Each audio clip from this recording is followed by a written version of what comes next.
à Jackie Bio et à Evan Jolet. Vous avez été avec Folie, vous avez été marié à lui.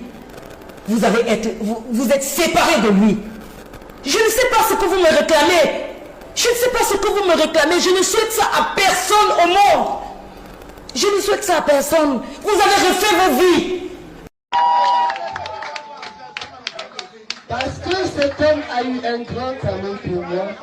Malgré tout ce qu'on raconte, Folie a aimé Jackie. Si ce n'est pas un grimba qui a tourné sa tête. Ça, ce n'est pas ça. J'en suis Vous conscient. pensez qu'on devait se séparer, Adeline, tu es témoin. Tu es témoin. Voici mes soeurs, 40 ans d'amitié. Donc laissez les gens parler. Moi je m'appelle le vent. Je ne réponds pas aux mouches. Voilà. C'est de ça qu'il s'agit. Je suis Jackie Bio, l'unique, la seule qui existe. Il n'y a pas deux. Je ne me vante pas, c'est Dieu qui m'a créé. Mettez un sous, je chante. La beauté en plus, la beauté. Une vérité que j'ai fini par comprendre dans l'histoire de Folie Durand, c'est que c'était un monsieur qui n'avait pas de trop d'ambition. Que ce soit des ambitions sur les femmes ou alors des ambitions entrepreneuriales. J'ai encore suivi l'émission de la reine, dont je vais vous jouer un extrait, où on lui posait la question de savoir, il semblerait qu'il attire beaucoup de femmes. Il dit, non, c'est simple, quand la femme s'intéresse à lui, eh bien lui il est partant. Et j'appelle ça erreur. Erreur. Et c'est une façon d'interpeller les gars, les hommes. Il faut éviter de commettre cette erreur-là que beaucoup d'entre nous, les hommes, on commet. Si tu vois une belle fille qui te plaît, active la séduction, attire-la. C'est toujours mieux d'être avec une femme que tu as séduit et qui est dans ton coulement qu'une femme qui a été flushée, qui a été affaiblie, bref, qui a été attirée, bref, qui t'a traqué. Je ne veux pas dire que ce qu'il arrive pour arriver à tout le monde. On a aussi posé la question de savoir qu'est-ce qu'il pensait des jeunes cadets animateurs qui sont passés derrière lui pour devenir des patrons de médias. Il a dit que son temps pour entreprendre n'est pas arrivé. Il avait un désintérêt dans la niaque qui faisait à un moment donné, on se posait la question, est-ce que ce n'est pas une stratégie pour quelqu'un qui a travaillé à côté de Sam Bender, a géré la Cameroun Music Corporation, CMC, et a fait un certain nombre de choses, a gagné les marchés avec l'UNESCO et la GIZ pour la production des films, a produit les artistes. Tout ça, du jour au lendemain, on ne peut pas nous dire que c'est un non-name, pour qu'on croit. On fait le lien facilement entre le désordre lors de ces obsèques et celui d'Anissa et Canet. Et s'il y a une chose pour moi que je vois que c'est comment entre les deux hommes étaient les showboys. Ouais, les showboys qui n'avaient pas forcément des ambitions pouvoiristes. Ils étaient relativement fair play et donc pouvaient jouer entre les lignes. Ce n'est pas qu'ils ont plus de conquêtes, non, mais c'est qu'ils étaient du genre que bon, les femmes se sentaient beaucoup très à l'aise autour d'eux et pouvaient faire un certain nombre de choses qui est contraire à certains hommes de principe qui peuvent avoir plusieurs conquêtes que mais chacun connaît effectivement sa place. Ça dit qu'ils étaient des hommes faibles, forts. Bon, je ne vais même pas entrer dans ces méandres-là. Ce que j'essaie d'expliquer, c'est que cette faiblesse avouée aux vivants des femmes gardait plutôt la rancune à sa mort. Et une fois mort, on voit que cette femme-là le fait payer en quelque sorte par l'humiliation. C'est tout ce qui se passe à un seul objectif. L'humilier, le fait comprendre qu'il n'était pas le centre du monde et qu'on pouvait faire sans lui. Et j'en parle parce que je sais un peu comment ces femmes-là réfléchissent. La femme est très rancunière et sa rancune est à vie. Et autant limiter le nombre de femmes avec qui on fait des promesses, autant se concentrer sur quelques-unes qu'on peut réellement aimer et leur pousser à nous donner le meilleur d'eux-mêmes. Chercher à multiplier le meilleur sur beaucoup de femmes va inévitablement conduire à ce qu'on a vécu, c'est-à-dire des personnes qui cherchent à vous prouver que vous avez eu tort de le juger très mal. Et on sort par cette loi du 48 heures de pouvoir qui te fait éviter d'être la mauvaise personne. Elle va jurer de toute sa vie pour vous faire payer. Et on a l'impression à la mort de Folie Durand. Où est passée Eva? La suite. Evan Jolet. On s'est séparés, on a divorcé. Qui vous a fait de très beaux enfants? Tatiana m'a fait des enfants très très beaux. Ouais. Mais on t'a souvent qualifié de très bon dragueur, qu'on dit même que tu te ravitailles à délire. Ah oui, c'est une bonne écurie. Bon, c'est vrai qu'à un moment, Ouais, j'ai été marié à quelqu'un que j'ai connu à Delhi. Mais Dieu que se ravitailler, quand tu travailles quelque part, enfin à force de voir quelqu'un, d'être avec quelqu'un, bon, il peut y avoir quelque chose qui s'est créé. Donc ça s'est passé. Donc, il y a des gens qui travaillent au tribunal et qui épousent quelqu'un qu'ils ont rencontré au tribunal. À Delhi, dans l'équipe de... Peut-être qu'avant d'arriver à cette question, vous voudrez bien confirmer que vous avez 10 enfants. C'est oui ou c'est non, hein? Et qu'il est grand-père. Et que vous êtes au moins grand-père. 10. Et au moins grand-père. Ok. Qu'est-ce qui est ok? Vous avez 10 enfants? Oui. Et vous êtes grand-père? Oui. De petits-fils combien? Petit-fils, 2. Voilà, je voulais savoir justement si parmi les 10, il y a quelques-uns qui viennent aux répétitions et qui prestent parfois dans l'émission Delhi. Ah, dans l'émission Delhi, oui, il y a Sharon, la fille, et puis il y a le petit garçon, Diamant. Justin Blaise veut Sharon, le lancer. elle est déjà passée à la télé.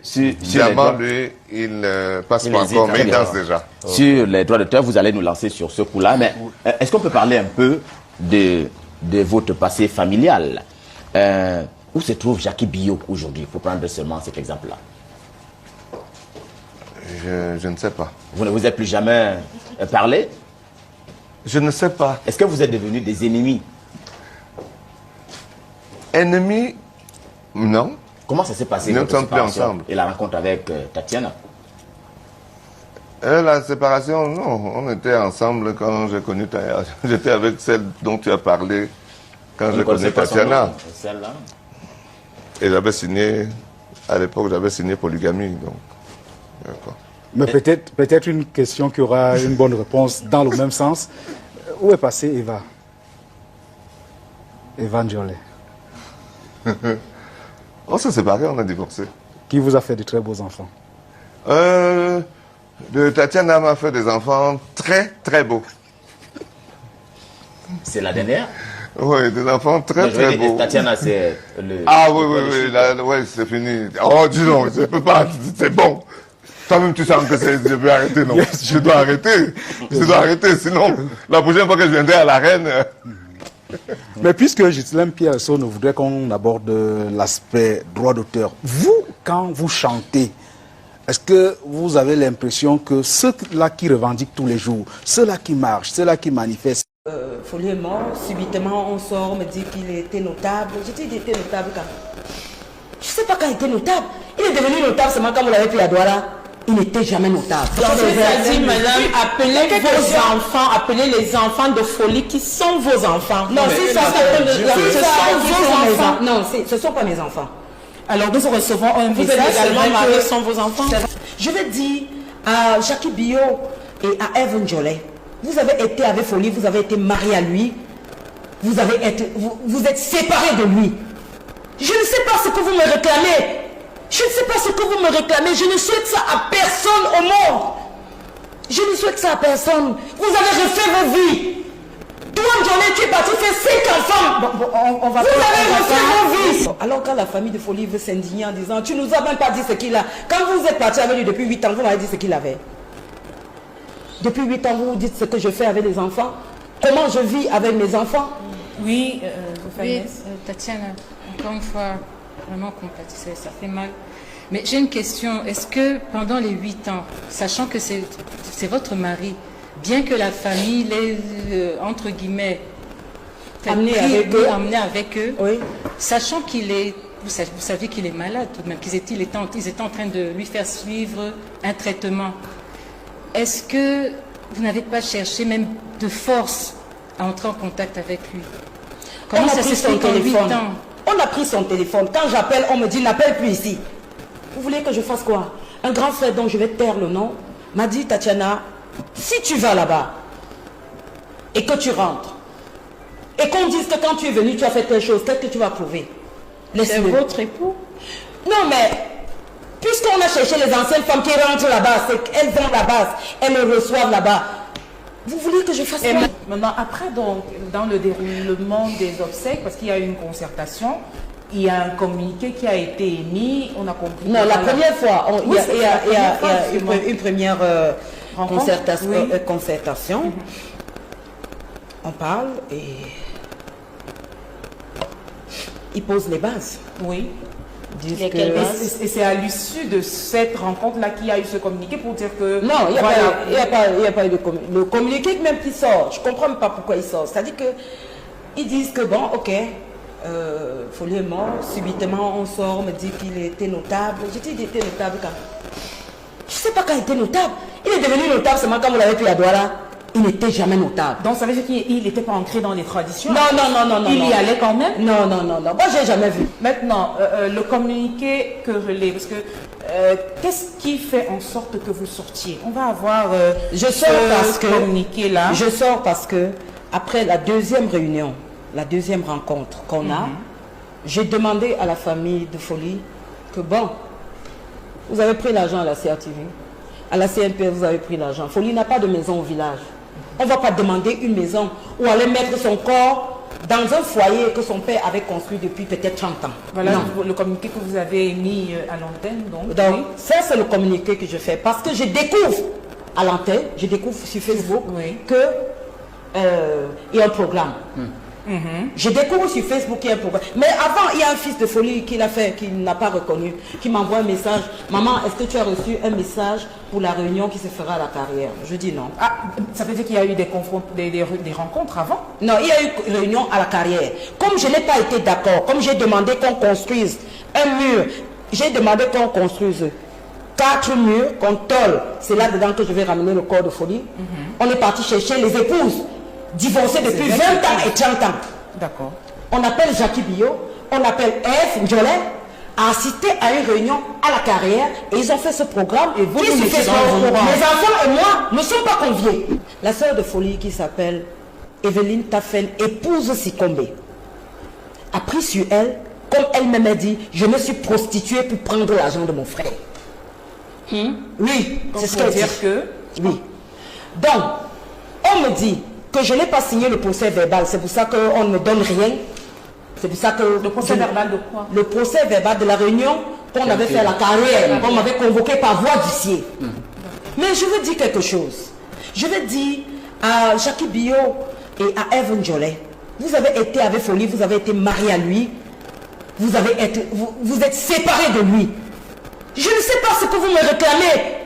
Je ne sais pas ce que vous me réclamez. Je ne souhaite ça à personne au monde. Je ne souhaite ça à personne. Vous avez refait vos vies. Toi, Njolé, tu es parti faire 5 enfants. On va vous avez refait vos vies. Non. Je dis, elles ont refait leur vie. Oui. Il se passe quoi? Qu'est-ce qui se passe? C'est les 13 millions qui causent problème. Moi, je n'ai pas un problème avec l'argent. Je veux que mon mari soit enterré dans la paix. D'accord. On m'a déjà dit... Est-ce que... Oui, je demande, madame, pour que votre mari soit enterré dans la paix, pourquoi ne pas faire profil bas pour le moment? N'ai-je pas fait profil bas en acceptant tout? En acceptant d'être écrasé partout? Bon, madame, quand je dis, on va aller enterrer Folie où? Montrez-moi un terrain sur lequel on va l'enterrer. Au moins, on peut construire 4 murs et mettre une toiture. Dès que je le dis, vous partez chercher les femmes qui sont divorcées depuis 20 et 30 ans et vous faites un programme, vous pondez. Mais c'est qui les rappelle, ces ex-épouses? Les enfants? Mais c'est les familles qui les ont appelées. Ça veut dire que dans ce mariage-là, vous n'avez jamais véritablement été accepté, en fait. Ben, je comprends maintenant. Ok, mais maintenant, laissons la belle famille, prenons les enfants. Quels sont les rapports que vous avez avec les enfants maintenant? Non, ils suivent leurs parents. Ils suivent leurs oncles paternels. Ils suivent leurs parents. Alors, ils suivent leurs parents. D'accord. Et les parents qui sont eux rattachés à la famille. Non, maintenant. Ils se serrent les coudes. Tous contre moi. La preuve est que quand les enfants étaient venus me voir pour me dire la grande majorité écrasante veut que. Mais Madame Amogo, qu'est-ce que cette famille ou cette rivalité vous réclame? Parce que exactement, on veut comprendre le noyau du problème. Qu'est-ce que ces femmes, ces ex-femmes vous réclament, vous, en tant que femme légitime? Je ne sais pas. Moi, je ne sais pas ce qu'elle me réclame. De quoi vous accuse-t-elle? De quoi vous accuse-t-on? Mais vous me posez quelle question? Moi, je pose un problème de 13 millions qui ont été retirés. J'ai dit que... donc c'est un problème d'argent. Si vous avez pris l'argent, hein, vous avez pris l'argent, comme vous dites que vous avez pris l'argent. Elle dit qu'elle a pris l'argent pour protéger l'argent. D'accord. Elle dit qu'elle a ouvert un compte au nom de Folie où elle a mis cet argent. Pour faire quoi? Des obsèques ou bien quoi? D'accord. Bon. Maintenant, on comprend que le problème ici, c'est l'argent. Parce que vous êtes dans le processus d'enterrer votre mari dans la paix et dans la dignité. Est-ce que vous ne vous dites pas à un moment que vous devriez peut-être faire profil bas, vous rapprocher de son héritier Attends, faire profil bas, me rapprocher de ses madame, appelez vos enfants, appelez les enfants de Folie qui sont vos enfants. Non, si ça, ce sont vos enfants. Non, ce ne sont pas mes enfants. Alors nous recevons un vous message. Êtes également mariés, sont vos enfants? Généralement en Afrique on sait que quand le deuil doit bien se passer, les esprits se calment, donc vous n'êtes pas prêt peut-être à faire profil bas pour... Non, j'ai déjà tout fait. J'ai accepté toutes les humiliations que je vis depuis 8 ans. J'ai fait 2 AVC. Je vais vous poser une question. Si j'étais votre soeur, vous me disiez quoi? Vous allez me dire quoi? J'ai honte devant ma famille. Je suis votre manga. Madame Diran, je pense en tant que femme aussi, il faut enterrer votre mari dignement dans la paix, comme vous avez dit. Moi, je pense que est-ce que se rabaisser au plus bas niveau... Je ne me suis pas déjà assez rabaissée. Si j'étais votre soeur, vous me diriez de faire quoi?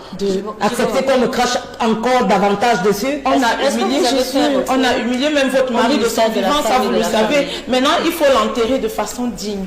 Oubliez les querelles, oubliez les problèmes. Moi, il faut appeler vos enfants. Je crois que je le dis, les enfants de votre mari sont vos enfants. Alors, est-ce que ces enfants se considèrent comme ses enfants? C'est ça le problème. Quand un parent meurt, tout parent voudrait être enterré par ses enfants.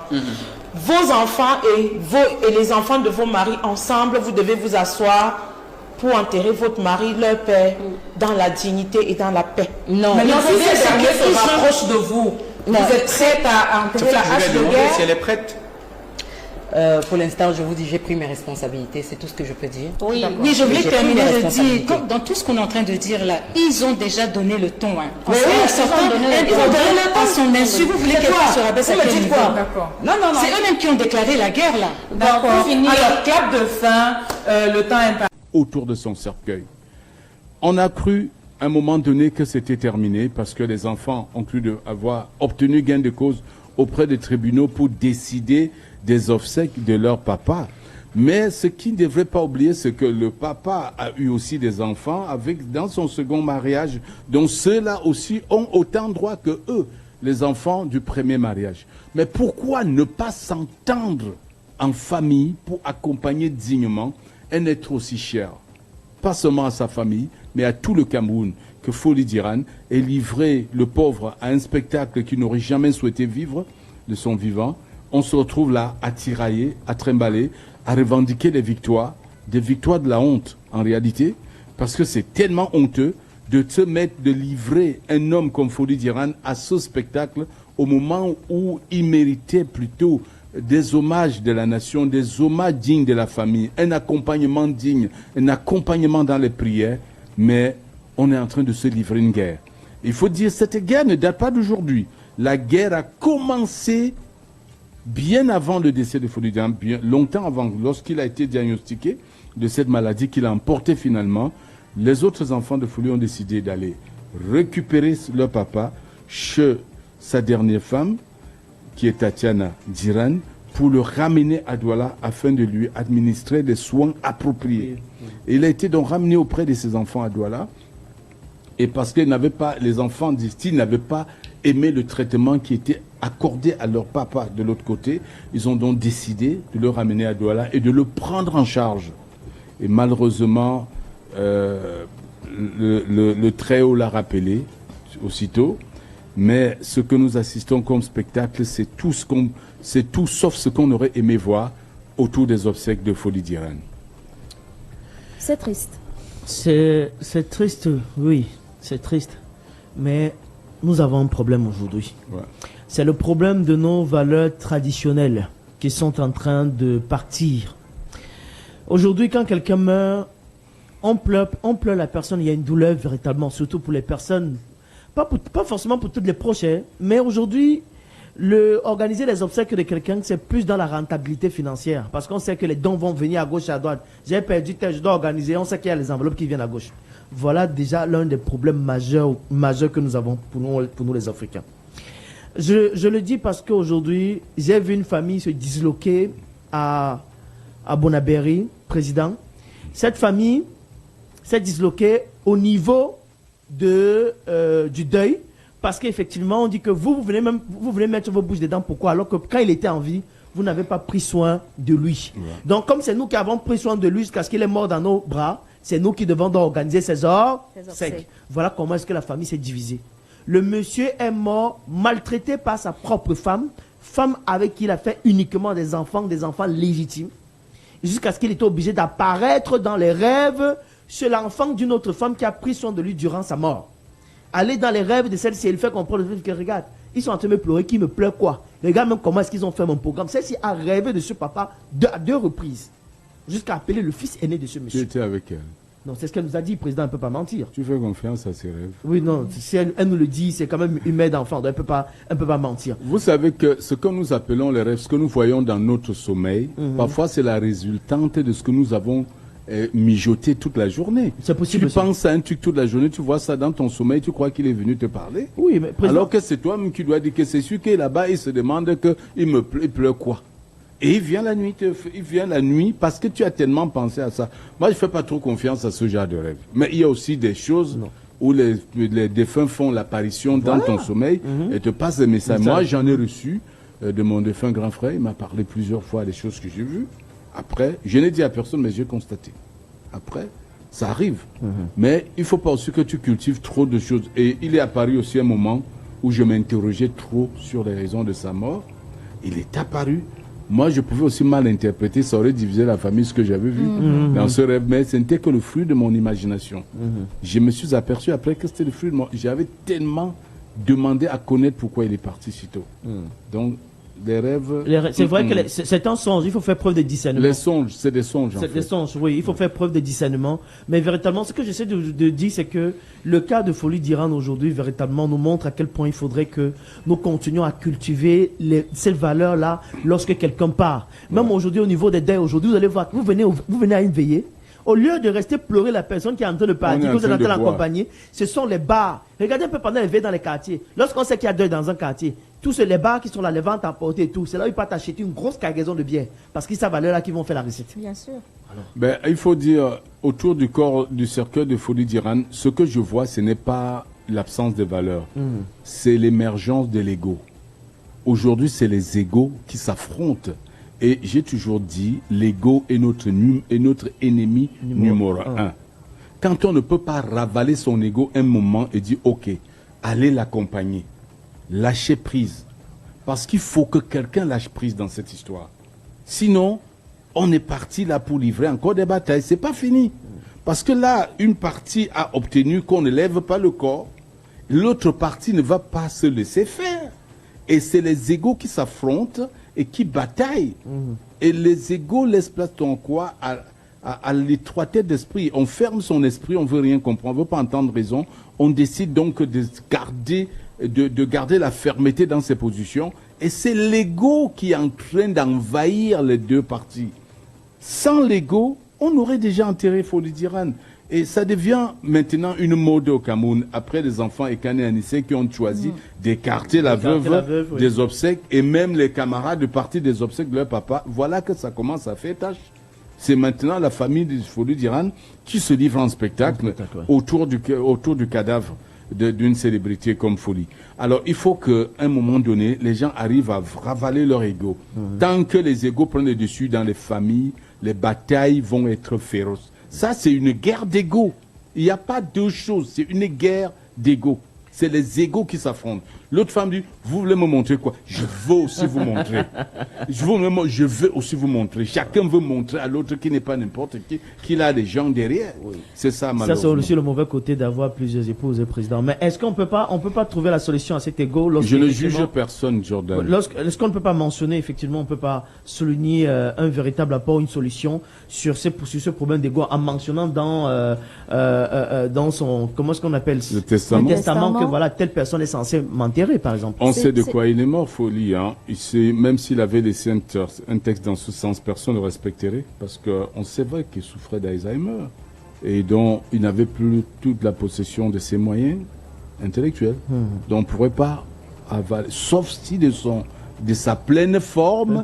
Parce que malheureusement, chez nous, quand tu dis à quelqu'un de faire son testament, il pense que tu veux le tuer. Il a peur. Or, c'est quand on est en plein, on a tout son plein, on a toutes ses facultés, le plein potentiel de ses moyens, qu'on doit rédiger son testament. C'est ce qui cause des problèmes dans les familles des hommes d'affaires. Parce que le père est là, il fait des enfants, il pense qu'il est immortel. Tente de lui dire, fais déjà ton testament. Il pense que tu veux le tuer. Et gare à toi, si tu es son fils, tu lui dis ça. Il va te détester, et ta mère, et tes frères. Si vous êtes dans une famille polygamique. C'est comme ça, parce que les enfants de cette femme ont déjà organisé comment ils vont me tuer. Or, c'est une chose que tu fais pour éviter les querelles. C'est un geste d'intelligence financière, surtout quand vous êtes riche. C'est un geste d'intelligence financière. Faites votre testament quand vous êtes en super forme. Parce que s'il y a une chose qui est claire et qui est logique dans le monde, c'est que nous venons et nous partons. Le fait que tu nais, tu es déjà en train de faire le premier pas vers ta mort. Donc c'est une évidence. La première évidence de cette vie, c'est la mort. Ça dit que tu es né là, tu vas mourir. C'est une évidence. Alors comment esquiver cette évidence? Pourquoi avoir peur d'une évidence? Il ne faut pas avoir peur d'une évidence. Alors il faut plutôt préparer le terrain. Beaucoup de familles se déchirent devant les tribunaux parce que les parents ont eu peur de faire le testament quand ils étaient en forme. Ils croyaient que c'était une manière d'appeler la mort. Ils ont évité. Maintenant, quand ils sont malades, ils deviennent vulnérables. Ils deviennent contrôlables, manipulables. Et là, surtout dans les familles polygamiques. La dernière épouse en date qui a montré ses bonnes grâces à son endroit devient son alpha et oméga. Elle peut lui mettre les choses dans la bouche et lui faire écrire des choses qu'il ne voulait pas. Parce qu'à ce moment, il est faible, il ne voit qu'elle. Ou peut-être ce sont ses enfants qui viennent mettre les moyens et tout, les plus présents. Et du coup, le vieux boudet des autres enfants décide de les déshériter. Il n'y a pas pire erreur que ça.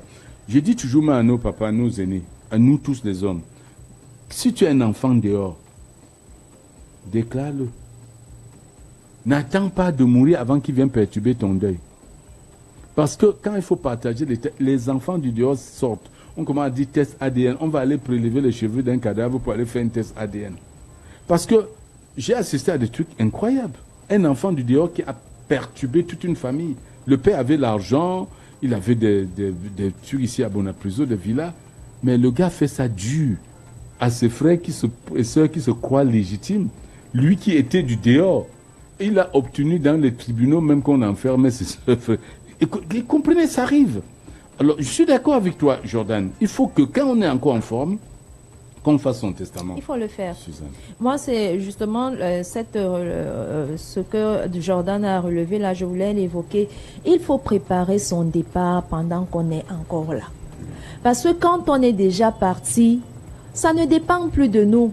Mais quand on sait quelle personne on aura été sur Terre, quelle influence on aura eu, quelle portée, quelle aura on aura eu sur les gens, l'intelligence, le président disait tout à l'heure, l'intelligence financière, la sagesse veut que vraiment prépare ton départ pendant que tu es encore là. Parce qu'une fois parti, les choses ne dépendent plus de toi.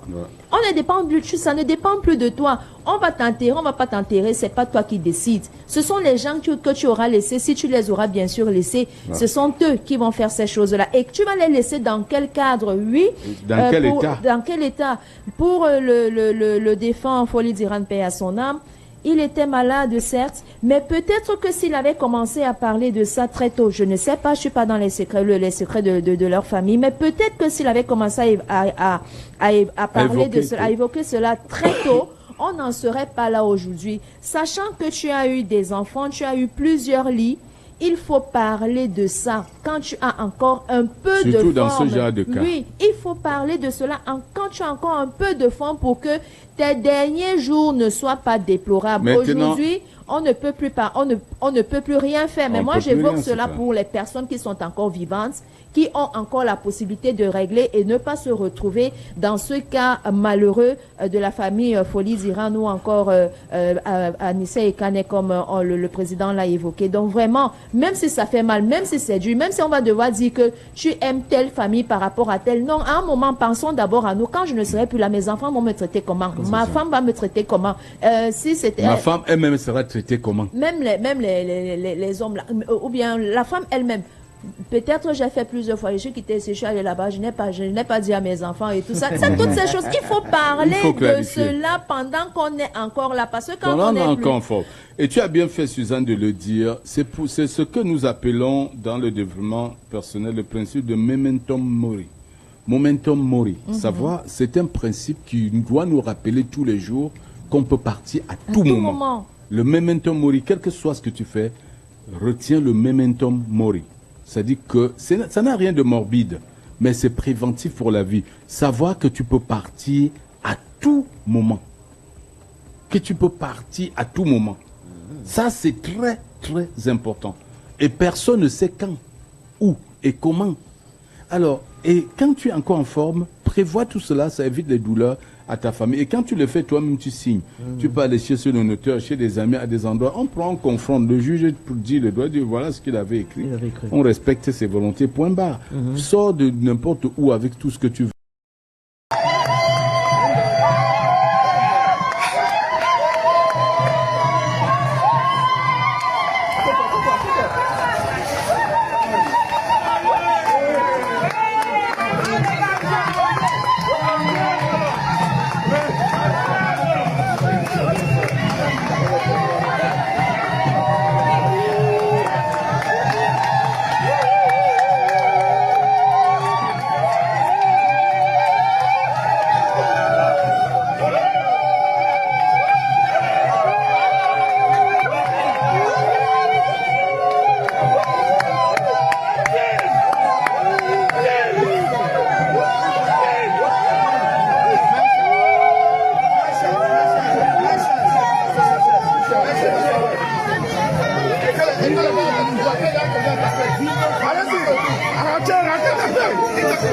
S'il vous plaît, allez taper. Arrêtez, le roi du vous rentrer. Le roi ne veut que vous lancez taper. Il faut qu'à taper.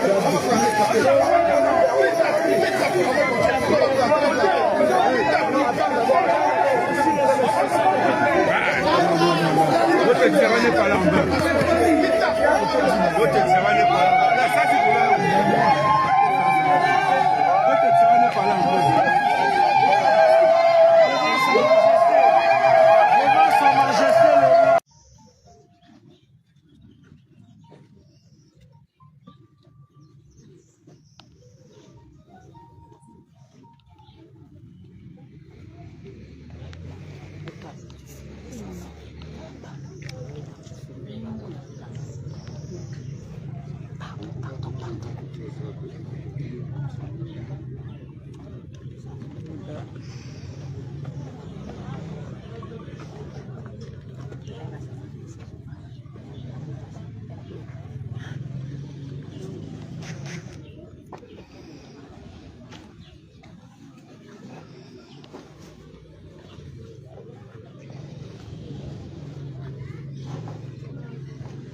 Franchement, j'ai pas envie de faire de commentaires du tout.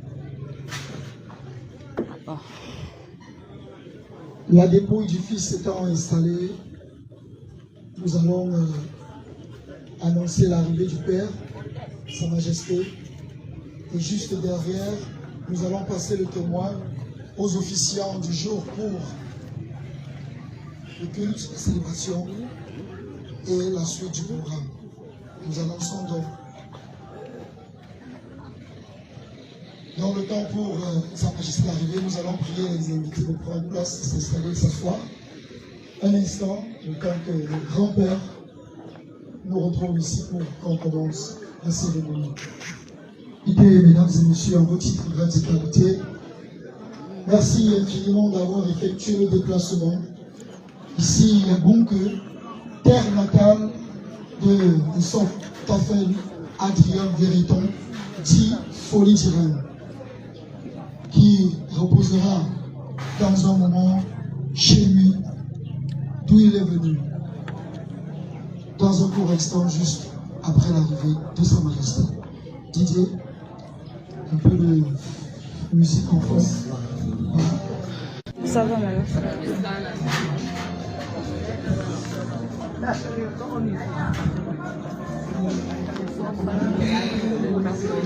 Bon, tout le monde qui est dehors, ça aurait pu être grandiose, ça aurait pu être mieux que ça. Si machin n'avait pas fait truc,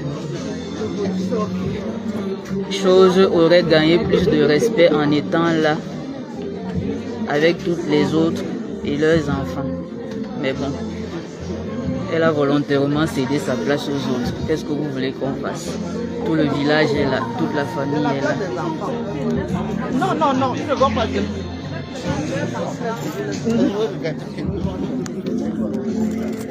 Ah, c'est triste. C'est triste de voir Laetitia pleurer comme ça.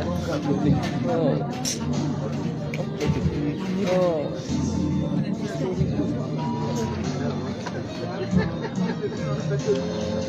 La mère de là-bas, la mère de Mireille. Ah non, c'est pas elle, la mère de Mireille est quelque part là. Elle est venue. Elle est quelque part. Elle est quelque part, oui. Elle est venue avec elle.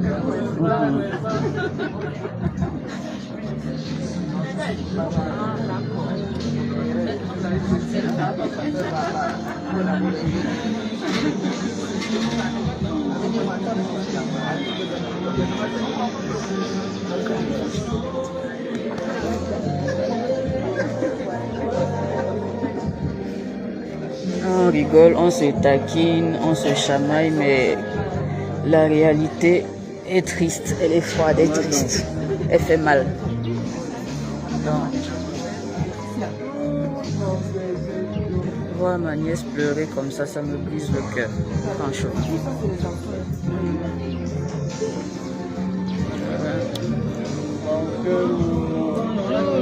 Letty, c'est comment?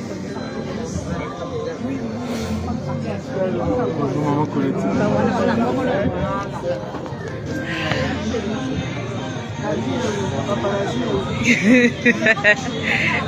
Ce paparazzi se remet de ses émotions.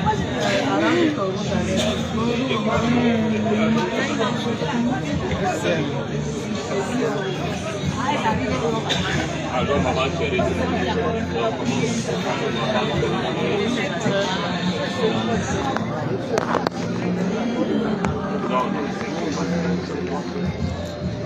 Notre histoire.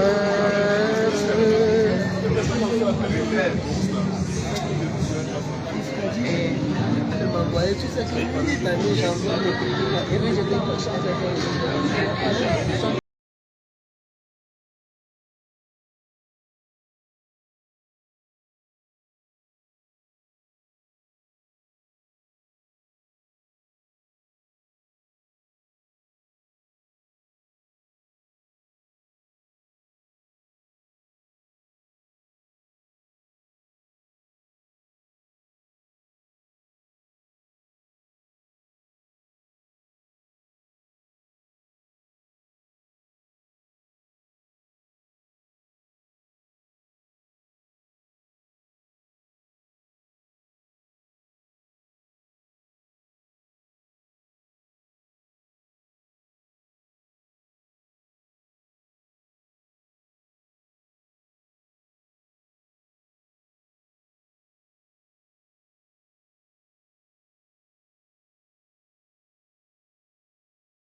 Déjà.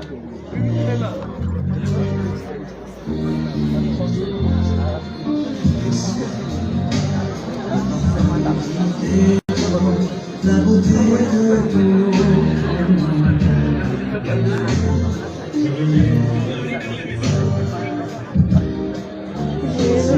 je t'aime.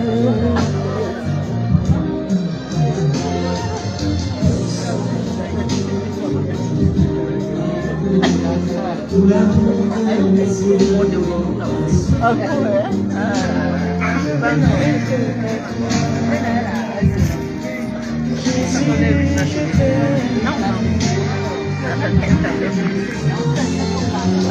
Voilà, la cour commence à s'installer.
Regardez la place de Mireille. Oui, c'est là.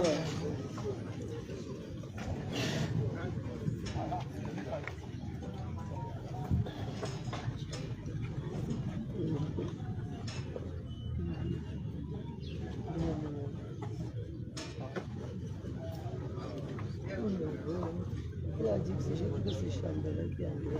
Voilà là-bas. Voilà. Avec la Bible, le président des Mendiants. Il est où? Ben Benjo avec le chef. Attends un peu. Le voilà. Hey. Il a repris sa place. Ben Benjo a repris sa place de chef. Il a laissé les mendiants de côté pour l'instant. Autour, ça lui appartient. On blague. On blague mal. Il a filmé, oui. On est debout, la filme-nous. Comment ça partit de cette C'est en direct. Donc, quand je passe à côté de vous, ne parlez pas.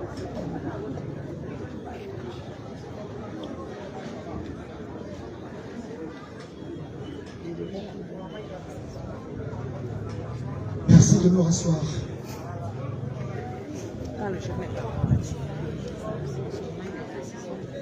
Oups. Bon, j'espère que vous voyez quand même, je n'ai pas envie d'aller plus loin. Je ne veux pas traverser toute la cour.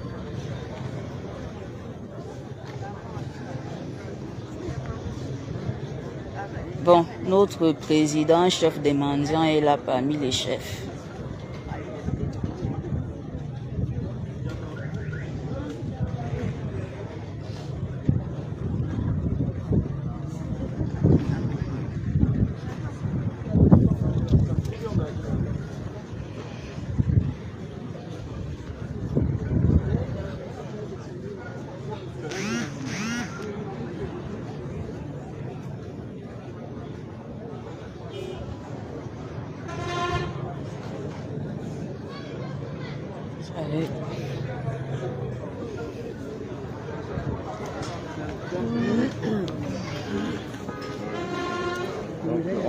Tire un peu ton cabas. Non, ça va aller. Je suis assez fine.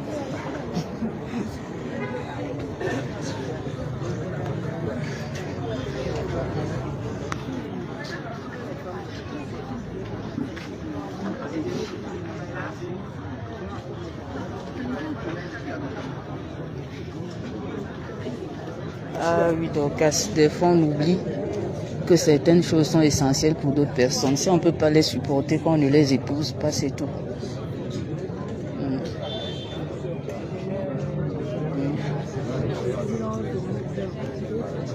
Personne ne peut accepter qu'on banalise sa famille, ses chefs de famille, ses chefs de village, personne. Vraiment. À un moment donné, prenons-nous au sérieux, prenons les gens au sérieux.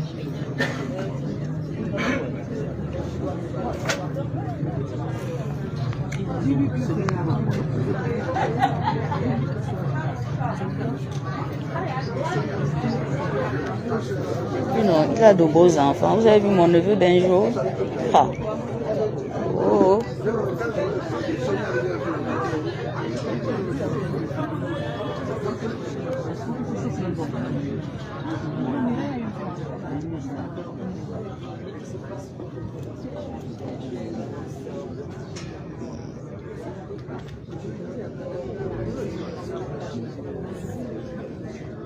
Attendez, vous avez vu les boulangeries là? Même de dos, on sent que c'est plusieurs boulangeries. Une chaîne de boulangeries.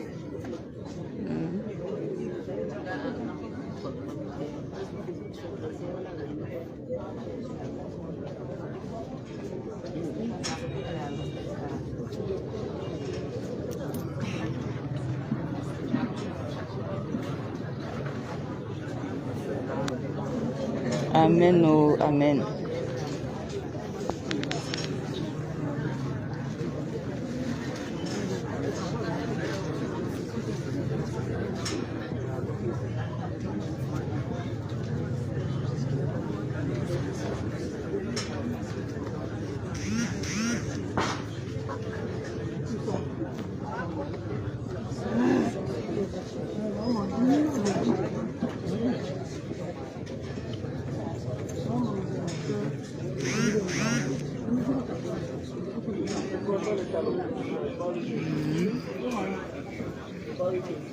Pardon qu'il y a des nouvelles dans vos lits. Partagez aussi pardon seulement.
L'arrivée de Sa Majesté marque le début officiel des obsèques de son père, Adrien Véranton, distingués invités, mesdames et messieurs, à vos grades respectifs, merci d'avoir effectué le déplacement.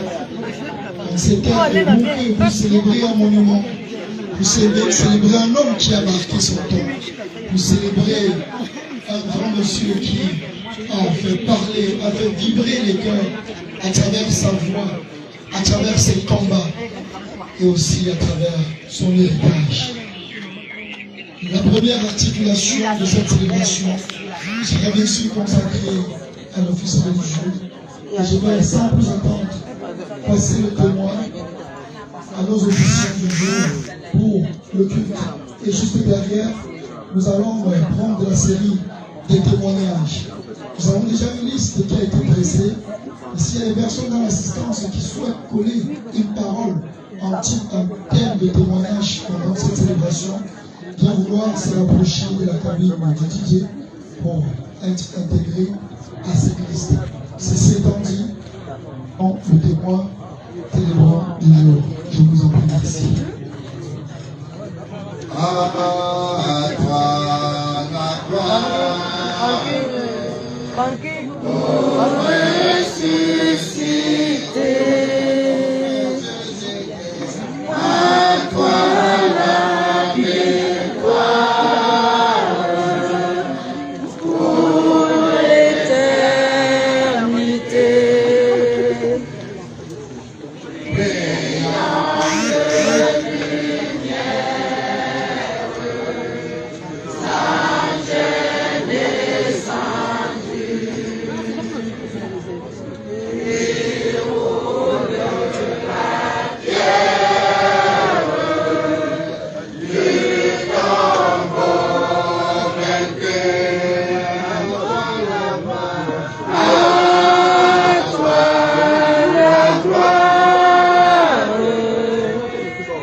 Excusez, Jackie TV passe.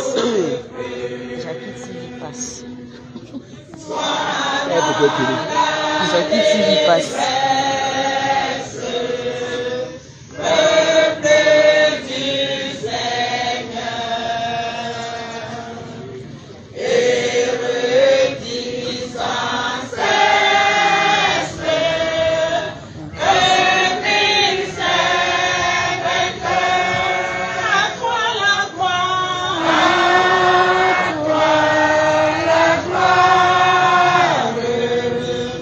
Oh,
Tu sois la femme parfum d'amour, amène-moi s'est levé le jour. J'ai vu à ma place mourir sur la croix.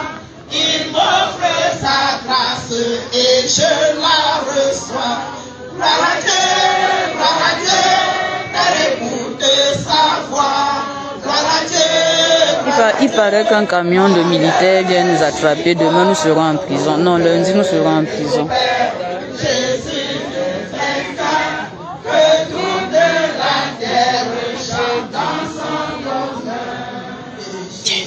C'est la joie remplit notre cœur. Qu'importe d'envoyer tout notre bonheur. Selon la promesse, Jésus changera. De la l'église, in Jesus we sing. Praise the Lord, let the people savoir. Praise the Lord, on the radio rejoice. Oh God, to the Father, Jesus, and Son, and give Him the glory, great things He has done. Écoute sa voix, gloire à Dieu, on the radio rejoice. Oh, come to the Father, Jesus, and Son, and give Him the glory, great things He has done. Levons-nous pour remettre tout entre les mains du Dieu Tout-Puissant. S'il vous plaît, nous allons prier. Nous te bénissons. J'ai dit que si ma chaîne n'avait pas fait chose pour que le truc arrive comme ça, vous imaginez le monde qui aurait ici. Le Père de notre Seigneur et Sauveur Jésus-Christ, toi qui as aimé les hommes, au point l'Éternel de sacrifier ton Fils unique, afin que quiconque croit en lui ne périsse au point, mais qu'il ait la vie éternelle. Merci de ce que tu as protégé toutes les délégations qui sont venues en ce lieu. Oh Seigneur, jusqu'à présent, nous n'avons pas entendu des accidents, parce que ta main puissante a été avec ce peuple. Nous te prions afin qu'il en soit de même au retour. Amen. Maintenant que nous sommes réunis en ce lieu, ô notre Dieu, nous te décrétons comme le maître de séance, afin que tu domines en ce lieu, et que toute forme de perturbation soit expulsée de ce lieu, au nom puissant de Jésus. Amen. Ta volonté soit faite.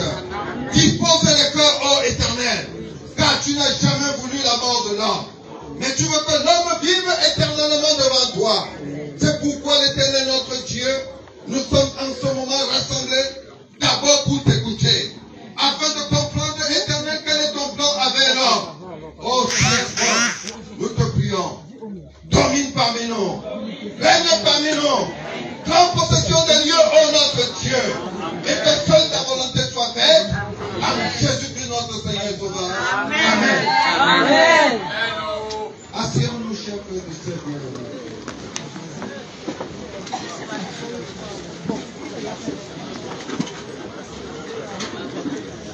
Chères autorités administratives, autorités traditionnelles, autorités religieuses, chacun en vos qualités, titres, rangs et grades respectifs, nous vous disons merci d'avoir foulé vos pas sur cette terre de vous, afin que nous puissions enfin inhumer dignement notre frère, notre père, notre époux, mentor et tout ce que vous pouvez ajouter.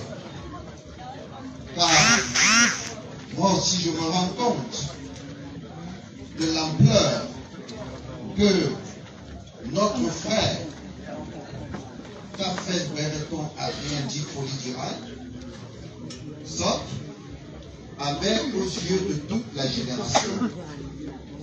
Nous sommes venus ici pour certainement déposer ces restes là où le Seigneur a prévu, c'est-à-dire dans la poussière.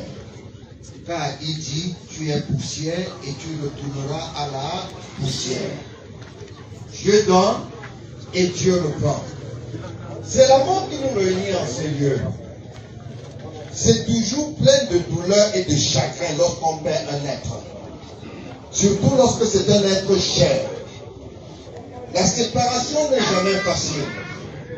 Lorsque nous avons un être qui a voyagé, nous avons toujours l'espoir qu'un jour ou l'autre nous le reverrons. Mais lorsque notre être est parti, parce qu'il est mort, il n'y a plus d'espérance. Pour beaucoup. Mais pour certains, l'espérance demeure toujours. Pourquoi nous le disons? Nous devons comprendre une chose.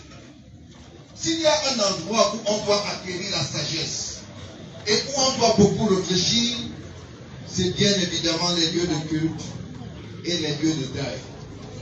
Parce que la mort, comme nous le disions déjà hier, c'est le sort de toute chair.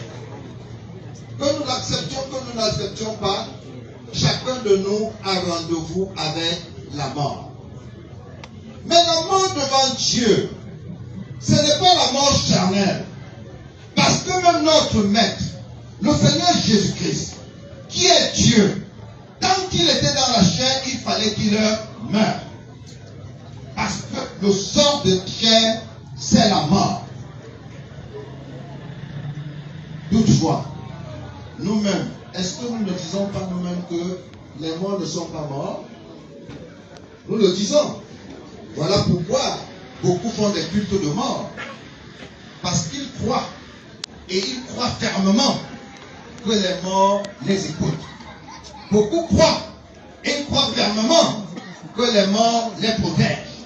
Parfois même l'homme dans sa folie croit que celui qui pendant toute sa vie là ne l'avait pas aimé, mais lorsqu'il est mort, c'est celui-là qui va le protéger. En fait, c'est pour nous faire comprendre que nous n'avons pas tort de penser que les morts ne sont pas morts.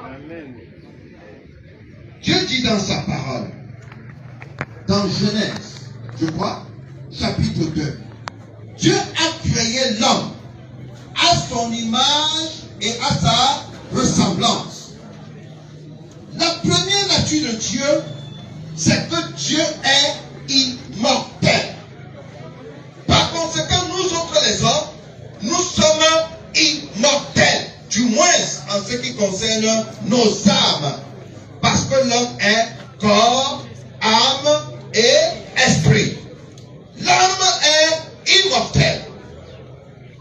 L'âme est appelée à vivre l'éternité.